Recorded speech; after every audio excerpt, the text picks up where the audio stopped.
There are things only God can do in the life of a man. I have studied success from a business standpoint. I have studied success from an entrepreneurial standpoint. By the mercies of God, I have studied success from a leadership standpoint. I have studied success from a spiritual standpoint. I have come to a conclusion that it doesn't matter what route you take. If your soul, the health of your spirit man, if that is not sorted, you will prosper, you will make money, doors will open, but there is calamity eventually waiting for you. It doesn't matter even if it's after 20 years. You can do ministry without his presence and excel, and one day, overnight, something happens to you. Satan is not foolish. He does not attack in one day.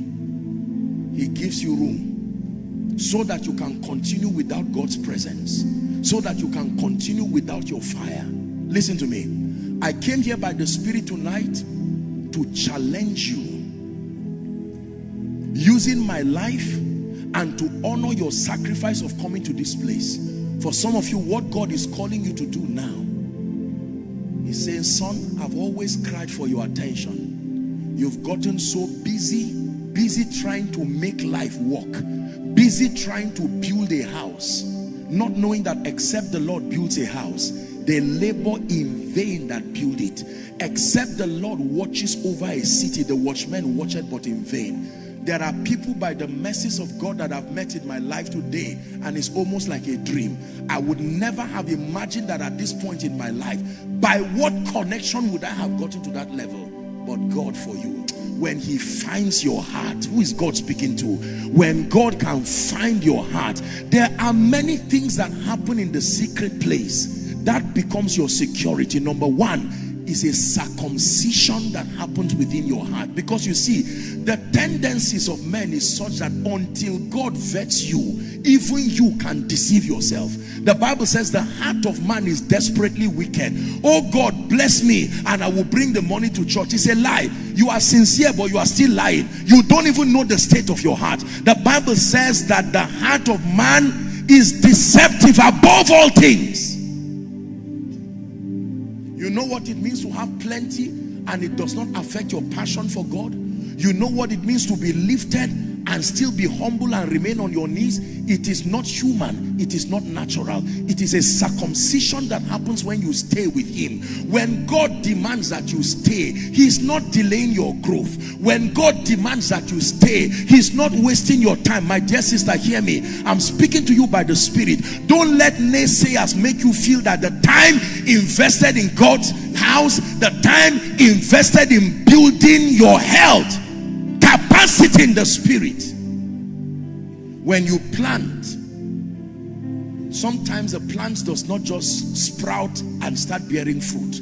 There are trees like the baobab tree and other trees that will take a long time. It will look like progress is not happening. One way you know you are walking with God is that there will always be silent years in your life. Years that only God can tell what is happening to you. You yourself cannot tell whether you are making progress or not, because all the parameters to measure success will be missing, and God will keep it intentionally.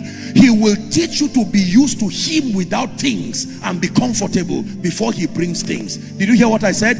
He will teach you to be used to his presence, that if I have his presence without money, I am still successful. If I have his presence without a name, I am still successful. When his presence becomes your all, everything added to it does not distract you again.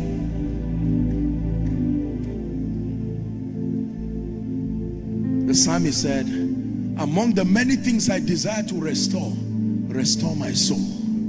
Restore my soul. For someone, restore my soul means restore my prayer life. Apostle, I did not start this way. I used to be on fire. That fire upon my altar.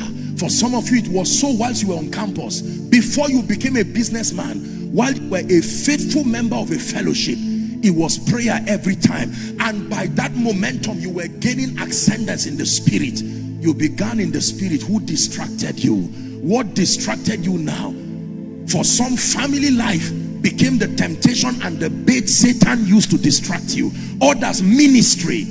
Others, money. Others, the desire to make it. God is the one who designed this system. He's not evil to leave your needs unattended to, but there is a protocol. Tonight I came to show you a law that you have been violating, that is responsible for most of the losses in our lives. When Satan comes to you and he looks at the direction of your attention, that's what you attack.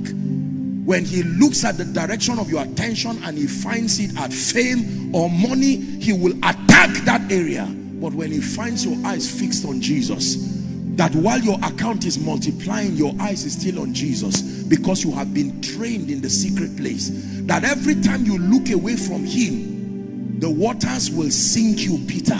That was the lesson. Walking on water was not just about a miracle. He was teaching you how to be undistracted by the things around you, to focus on Jesus. When Peter looked away from Jesus and began to look at other things like ministry, like growth, like whatever it is, he sank. Let me tell you this.